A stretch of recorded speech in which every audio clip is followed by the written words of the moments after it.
Hello everybody, welcome back to Stan's Garage, bringing you everything you need to know for effective business IT management. Well, it's finally happening. Those big tech giants, they're banding together to get rid of your passwords for good. You know, the one you change every 6 months to add a 1, 2, or 3 to the end of it? Well, if you didn't know already, Apple, Google, and Microsoft have recently joined forces to get rid of the use of passwords. That's right, no passwords at all. Yeah, boy, oh, man. Now, doing this will require extensive use of two-factor authentication, especially when it comes to your good old smartphone. What happens when you lose your phone? Do you lose your accounts? No! But let's just say if you don't have to lose your phone, try not to. Okay. Let's get into it.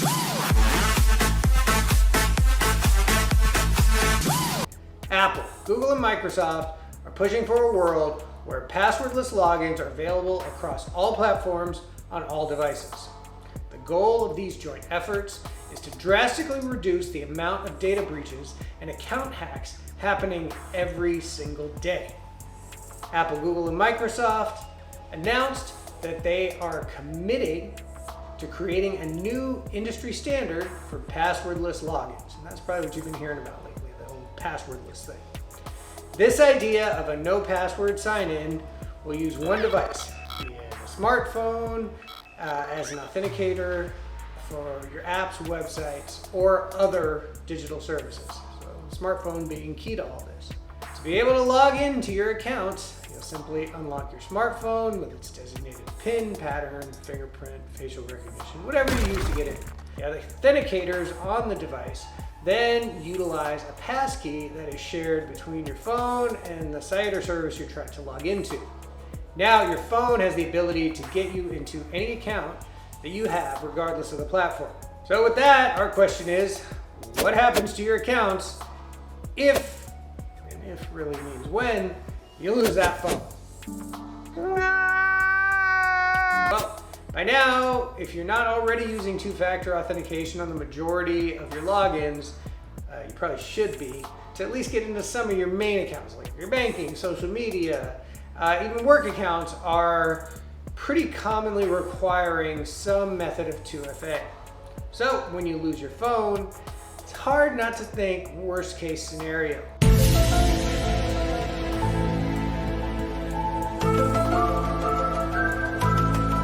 The idea that we will also be getting rid of passwords means these phones are even more crucial than ever. So let's go over some of the things you can do if you've lost your phone and you still want to get into all those same accounts with the same ease you had when you had that phone. Well, first thing you do is you contact your phone provider. Many online businesses and services rely on the codes sent to you through text message or phone call to verify your identity, particularly financial institutions. So gaining back your phone number is crucial, and your carrier is going to be the first one to help you do that.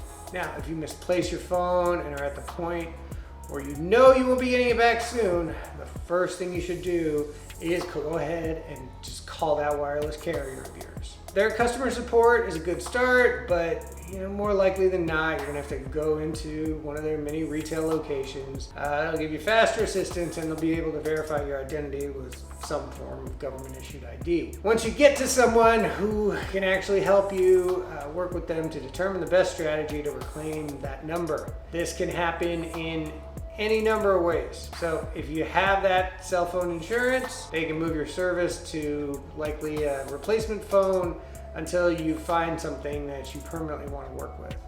Alternatively, they can activate a new SIM card for you.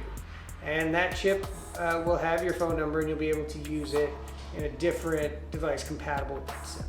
Now, if you're quick enough, this should prevent whoever has your phone from receiving incoming calls and texts to verify various login attempts. That's if they've gotten through whatever authentications you have to get into the phone in the first place. And with these authentication methods back in your possession, you should be able to get into multiple accounts.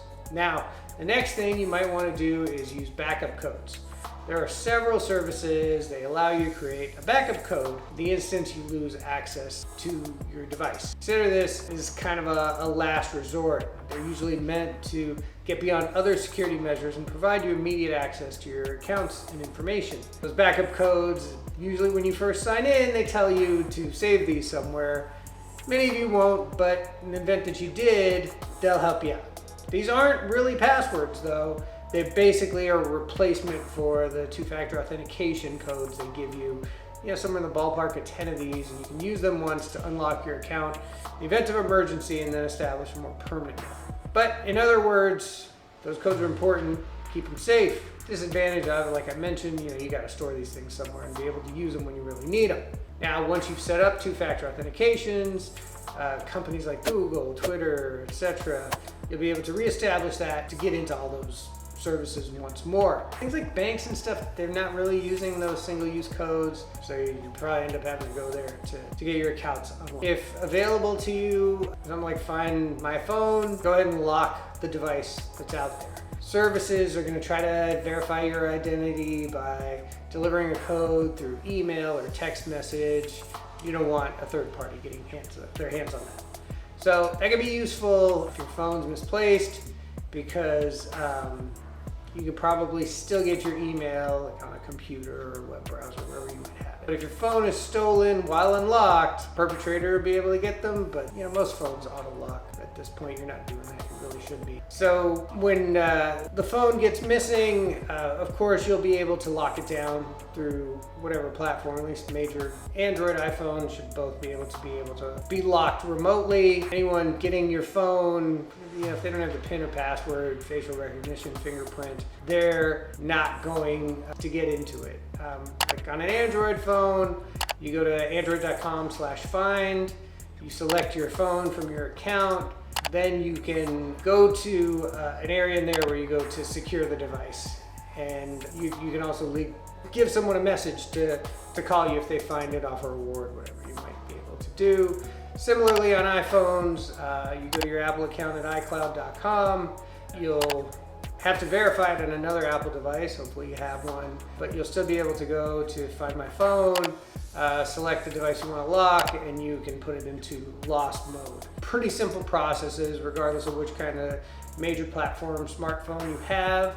And once you're able to get these specific settings on your phone, you can also remotely wipe, go nuclear, get rid of everything on there. That way, anyone tries to get into your stuff, they will be able to get nothing if somehow they manage to unlock the phone. Again, both Android, iPhone, you'll be able to do a remote erase and wipe if you so desire.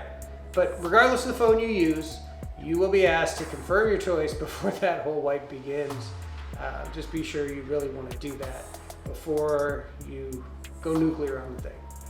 People have differing opinions on this option. Some want to wipe their phones as soon as it goes missing, while others will view that as a last resort. My advice, if you're certain your phone is gone, you should seriously consider just blowing it up. Lastly, I would suggest before you have a lost phone situation, you set up two-factor authentication on two different devices.